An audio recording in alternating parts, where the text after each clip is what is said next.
పాపులను రక్షించడానికి ఆయన ఈ లోకానికి వచ్చారండి. నే పాపినే అని ఏడవడం మన మతంలో లేదండి, మనకు ఆ కర్మ లేదండి. అమృతస్య పుత్రాక అంటోంది వేదం, మీరు అమృత పుత్రులు అంది. మనం ఏడవలసిన అవసరం లేదండి. బొక్కడా బైబుల్. ఓ చీపురు పట్టుకొని ఆ చీపురు మూల పట్టుకొని అలా అలా దుడిచేస్తున్నాను చాలా స్పీడ్ గా. నా చెయ్యి అంత ఎర్రగా అయిపోయింది, నాకు నొప్పి వచ్చేస్తుంది. పెద్ద సమస్య వచ్చి పడిందే, ఇప్పుడు ఏం చేద్దాం? నొప్పి వచ్చేస్తుంటే వెంటనే దేవుడు అంటున్నాడు, నువ్వు అక్కడ పట్టుకోకూడదమ్మా చీపురు, కొంచెం కింద. నాకైతే అప్పటి వరకు అంటే చీపురు అక్కడ పట్టుకుంటే ఒకలా ఉంటది, ఇక్కడ పట్టుకుంటే ఒకలా ఉంటది, అది నాకు తెలియదు. అక్కడ పట్టుకో, ఒక చీపురు కొంచెం ముందు పట్టుకో, కొంచెం కిందకి పట్టుకో, అప్పుడు నీకు ఈజీగా ఉంటదంటే, ఏసయ్యా థ్యాంక్ యూ ఏసయ్య, ఎంత చీపురు పట్టుకోవడం కూడా నువ్వు నాకు చెప్పేస్తున్నావా నాయన. పిచ్చోళ్ళ గురించి వెంటనే కానీ లైవ్ లో ఇదే చూడటం.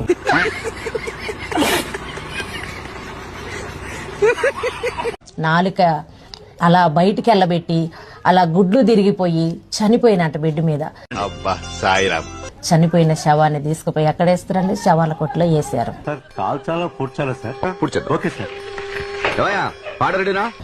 ఆ శవాల కొట్లో వేసినప్పుడు నాకు దేవుడు ఇలా తెల్లటి వస్త్రాలు వేసుకుని జుట్టు ఇక్కడ ఇలా పెట్టుకొని నాకు కళ్ళకు కనపడతాడు ఆయన. పరలోకం నుంచి ఆకాశం నుండి దిగి వచ్చింది నేను చూశాను.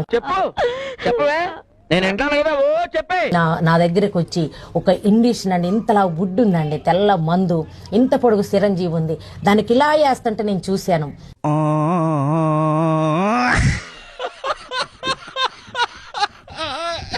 ఇలా వేసి నన్ను ఇట్లా పండుకున్న దాన్ని ఇట్లా పొర్లిచ్చి ఈ యొక్క గోడకి వేయటం, నేను ఈ మందంతా ఎక్కించిండు.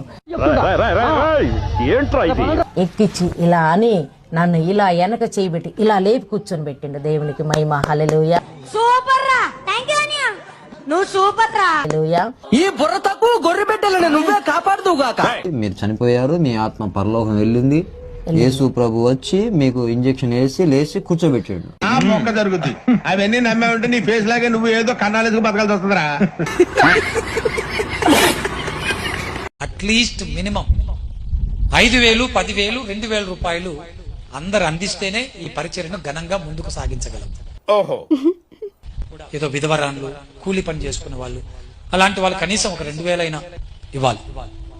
ఉద్యోగం చేసుకునే వాళ్ళు, కొంచెం గొప్ప స్థాయిలో దేవుడు దీవించిన వాళ్ళు ఖచ్చితంగా మరి 10,000, 5,000 అలా ఖచ్చితంగా దేవుని పరిచర్యకు మిమ్మల్ని అడిగే రైట్స్ నాకున్నాయి. ఇస్తారు కదా? అడుకోవడం తప్ప వేరే లేదు. I hate bangers. దేవునికి మహిమ కలుగును గాక. మనందరికి స్థలం పరలోకంలో ఉంది, తెలుసా మీకు ఈ విషయం? అయ్య బాబోయ్, నిజమే.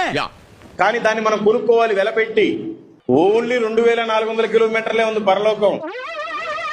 ఏంటి బాబా అన్న, ఇంకోసారి అన్న? ఓన్లీ 2,400 కిలోమీటర్లే ఉంది పరలోకం. ఇదే ఎక్కడ పెట్టింది? జపాన్ వాళ్ళు అక్కడ ఏవేవో కనిపెడుతుంటే ఈ ఎదవేం కనిపెట్టుకొచ్చాడు చూడు. ఆయన ఏ రోజు వస్తాడో తెలియదు. ఈ రోజు వస్తాడా, రేపు వస్తాడా, ఎల్లుండి వస్తాడో తెలియదు, కానీ త్వరగా వస్తాడు. త్వరలోనే ప్రపంచం అంతమైపోతుందని టీవీ 9లో చెప్తే నమ్మలేదు. ఈ పరిణామాలన్నీ చూస్తుంటే నమ్మాల్సి వస్తుంది వెంకటరమణ. ఇప్పుడు దాకా చనిపోయిన వాళ్ళంతా పరలోకంలో వెళ్ళా, నరకం కూడా ఇంకా ఓపెన్ చేయాల, పరలోకం కూడా ఓపెన్ చేయాల. ఏంటి ఇంకా పరలోకం ఓపెన్ అవ్వలేదా? ఏదో నువ్వు వెళ్ళి చూసి వచ్చినట్టు మాట్లాడుతున్నావు. మరి మీ పాస్టర్లు అందరూ చనిపోయిన క్రైస్తవులు పరలోకం వెళ్ళిపోయారు అంటారు కదా, మరి వాళ్ళందరూ ఎక్కడికి పోయి నిలబడుతున్నారు? నువ్వేమో ఇంకా ఓపెన్ అవ్వలేదు అంటున్నావు. బాబు, పరలోకానికి ఒక టికెట్ ఇవ్వు. ఉండు బాబు, ఇంకా ఓపెన్ చేయలేదు, చేశాక ఫస్ట్ టికెట్ నీకే ఇస్తాను.